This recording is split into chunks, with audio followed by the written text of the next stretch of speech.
Most of the students are not aware of it. When a student completes their visa period as a student and for some reason, when you say fee waiver, it sounds something similar to the college fees or something. Okay. What exactly this fee waiver was used Okay. for?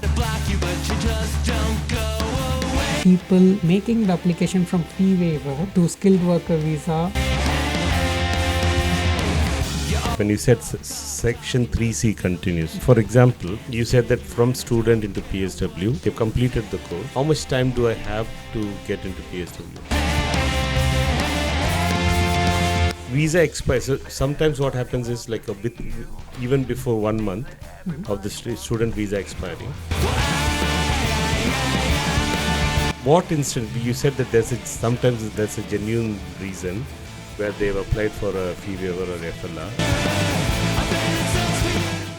Hi, my dear people. Welcome back to another episode. As we promised, this is really going to be a very important episode for June because we've been hearing this lot because we do handle students. We've been speaking to a lot of students, and every day in, day out, we have a lot of questions about this. So the term FLR or fee waiver has become very famous. Yeah, right? we got so many comments asking requests to speak about it, and people think that that the only way to stay back in the UK is FLR, and it's the easiest way, and they do this. So there are different types. So for now we are just going to stick with the students. Absolutely. Okay, so students and post-study workers. So it starts from students. Yes. So they finish the student when they finish the university. Before they get into PSW, they have to finish their course. And when they fail to do so, they use FLR as a weapon. Fee waiver and FLR. Fee waiver and FLR as a weapon. Yeah, fee waiver or FLR also. Or FLR. And the next instance they use it is like once they've done PSW, before they get a skilled worker visa, maybe if they are hoping that they'll get a skilled worker visa, they use FLR. Correct.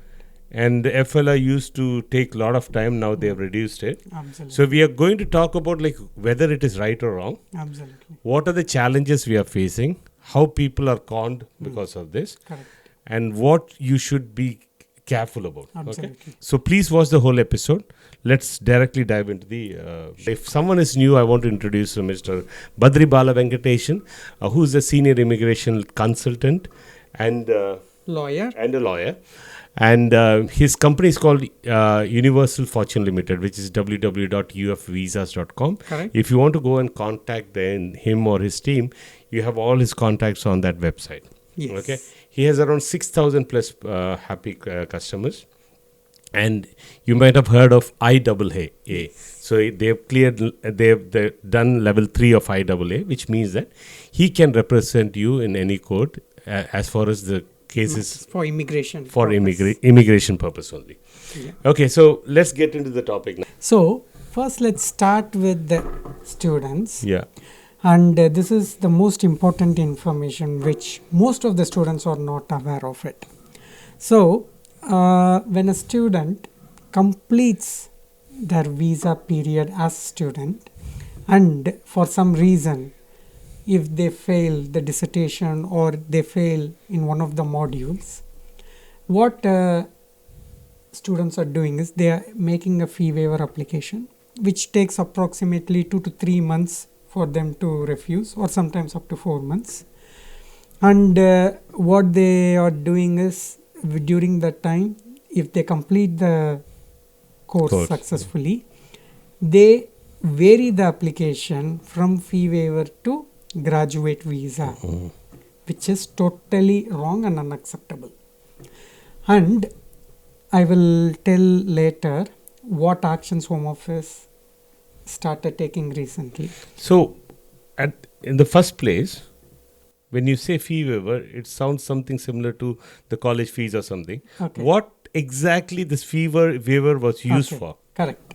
So fee waiver is an application. You ask a Home Office that you can't afford the fees to make a private life application or certain family route applications, and a human rights application saying that if you pay the fees, either you will become destitute or you are already destitute, that you do not have any money.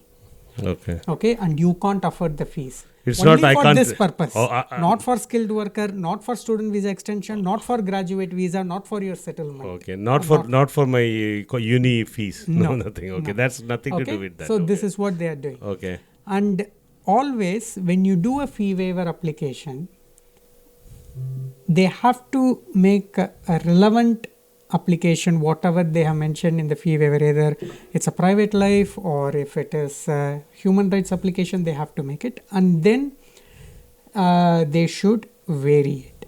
Okay, I am not saying this is what they should do. I am saying this is the right process. Okay. However, when I will tell you what is happening when someone makes a fee waiver, and then when they make application for graduate visa, Home Office refuses, stating that you have made application for fee waivers stating for human rights or private life, but you have made this, so your section 3C is broken. Just as a fee waiver, if you vary from fee waiver to any application, your section 3C gets broken from the date of your visa expiry until the day you vary the application to graduate visa or any other application. So they refuse you as a overstayer. This is the first reason. Now second reason, someone says, okay, I made a fee waiver and I also made a FLR and I made a graduate visa, is it fine? Home Office is still refusing, stating that you have not completed your visa during or before your student visa expired. You completed the course after your visa expired, therefore you do not meet the graduate visa requirement, and they are refusing the graduate visa. Of course, you can challenge it in administrative review and in the court, and we have overturned few in judicial review using direct access barristers. It has gone through successfully, but that is different. But Home Office is still refusing it. However, if you have completed the course and you have made a fee waiver and you have made FLR and you have made a skilled worker, yes, people are getting it.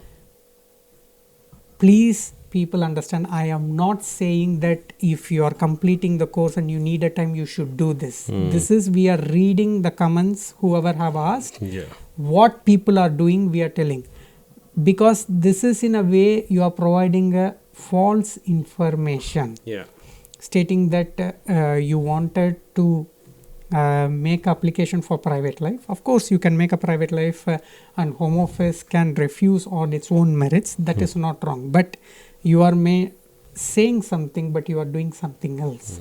So these days, we have, I told you the action what Home Office is taking. These days, we are seeing where people making the application from fee waiver to skilled worker visa or some other visa, they are sending mind to refusal letters stating that you have used false information or deception, so we want to refuse on this basis. Give us the explanation. Why? Because you said you do not have money, you can't afford it, and but you have so many, say, 3,000 pounds and you are working, and you have said that you are making a application for human rights or something, but you didn't do that, and you have made, for example, a skilled worker visa. So this is wrong. So Home Office have also started refusing the application under suitability criteria if they refuse based on false information or deception, which can lead to 10-year ban. 10-year ban. Yes. See, mostly why people they do this is so that section 3C gets continued. So during that time, if they find a sponsor, they can vary the So application. that's a really good point. Now, like when you said section 3C continues, for example, you said that from student into PSW, they've completed the course. PSW, so how does that work? Like I finished my course, how much time do I have to get into PSW?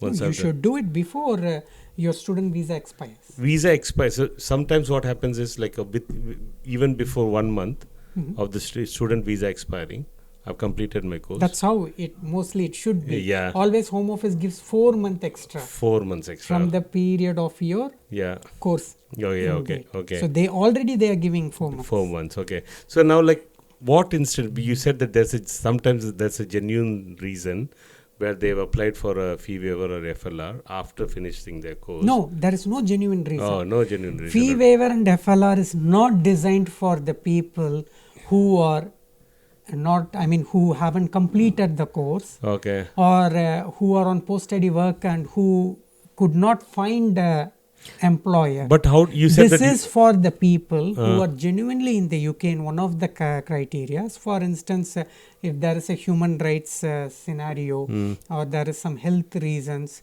and they qualify under human right application, or they have completed 20 years in the UK, or their kids have completed 7 years in the UK and they do not have money for themselves and for their kids to make a private nothing to application. do with students. This is not designed for students, or this is not designed for post-study workers, or this is not designed for skilled workers. You said you've overturned some cases. How did you do that? That is something people who have done.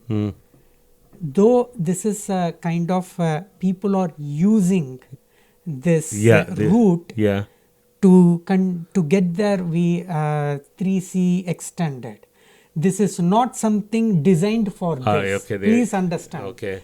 If this is something they have done, what I am saying is this is not recommended and this is not correct and this is not the way to do it. Okay. But people are doing it and we are talking why they are doing it, in what circumstances they are doing. We are talking about that. Okay. Now, but what if someone has done it and they have done their student visa, fee waiver and FLR, and they applied for graduate visa. Home Office said they saw, okay, you have followed the right procedure. The applicant has said, I wanted to do initially private life application. I made the private application, but my circumstances have changed. I moved it to graduate visa because my course have come through successfully. So I thought this would be ideal application. So I want to change it from private life to this. So Home Office said, but you have failed to complete before your student visa expired.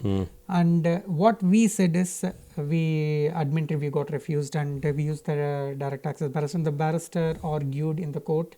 The barrister argued he said, well, the section 3C was intact.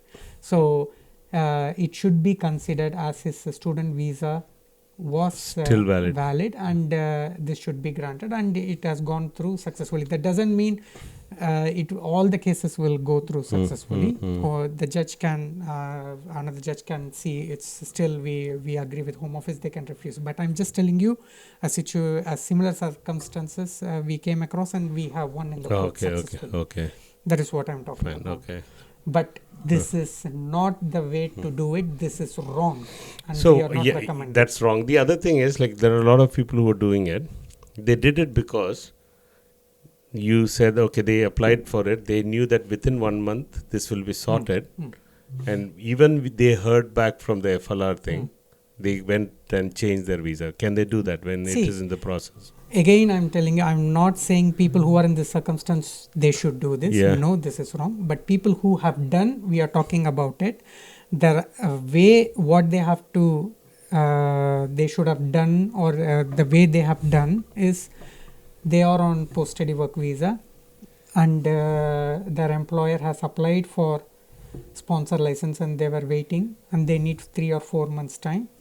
They made a fee waiver application, and following to fee waiver, you must do the relevant FLR application, and then from the FLR application you can vary the skilled worker. And this is what I would say hundreds and thousands of people are doing, and when they follow this, they are getting their visa successfully. They are getting their visa successfully. That's how, because your section 3C gets continued and you vary the application. But we are not recommending that people should do this. Because now I think that many people I've seen, they're using this. Yes. And though it's not right. Correct. But it's become a habit for a lot of habit. Yes. And since like last announcement and where they've reduced this RQF level 6 to 3 to 6. What I recommend is Home Office within the skilled worker guidance, they allow you to make an application without COS.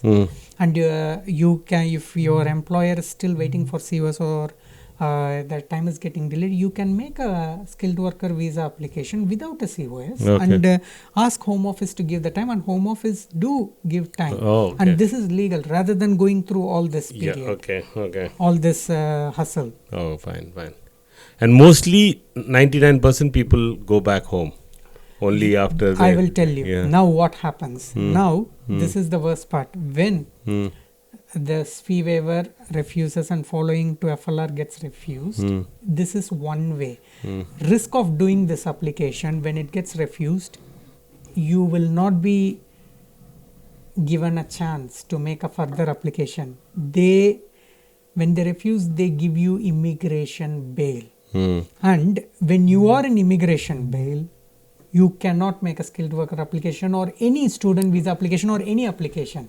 So it is almost a one way. When your FLR gets refused, you get the bail condition and they will say you are a person liable to be detained and you should leave the country.